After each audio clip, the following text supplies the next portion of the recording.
Boss season 3 fame transgender Tamannaah Simhadri అంటే రెండు తెలుగు రాష్ట్రాల్లో తెలియని వారుండరు.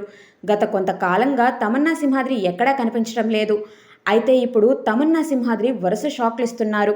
బిగ్ బాస్ షోతో తెలుగు ప్రేక్షకులకు పరిచయమైన తమన్నా సింహాద్రి షోలో ఉన్నది 2 వారాలే అయినప్పటికీ తోటి యాంకర్ శ్రీముఖితో మంచి స్నేహం ఏర్పరచుకున్నారు.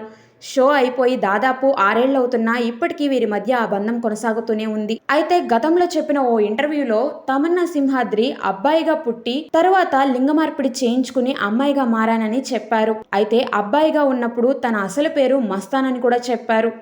ఎందుకు అనంటే గుంటూరులో ఉన్న మస్తాన్ బాబా దర్గా దగ్గర వీరి అమ్మా నాన్న మొక్కుకున్నారట. దానివల్ల ఆవిడికి మస్తాన్ అనే పేరు పెట్టారంట. కానీ పెరిగి పెద్దయిన తర్వాత ముంబై వెళ్లి లింగ మార్పిడి ఆపరేషన్ చేయించుకుని తమన్నా సింహాద్రిగా మార్చుకున్నారట ఆవిడ పేరుని. అలానే ఈమె పెదనాన్న సింహాద్రి సత్యనారాయణ గతంలో టీడీపీ ప్రభుత్వంలో దేవాదాయ శాఖ మంత్రిగా పనిచేశారు. తమన్నాకి కూడా రాజకీయాల పట్ల ఆసక్తి ఉంది. అలా 2019లో లోకేష్ పై మంగళగిరిలోను, 2024లో పవన్ కళ్యాణ్ పై పిఠాపురంలో పోటీ చేసి ఓడిపోయారు. అయితే ఇప్పుడు తమన్నా వరుస షాక్లు ఇస్తున్నారు. కొన్ని రోజుల క్రితం తనకు పెళ్లయ్యి ఏడాది కావస్తుంది అంటూ ఫస్ట్ యానివర్సరీకి సంబంధించి భర్తతో కలిసి ఉన్న ఫోటోని షేర్ చేసి అందరినీ షాక్కి గురిచేసింది.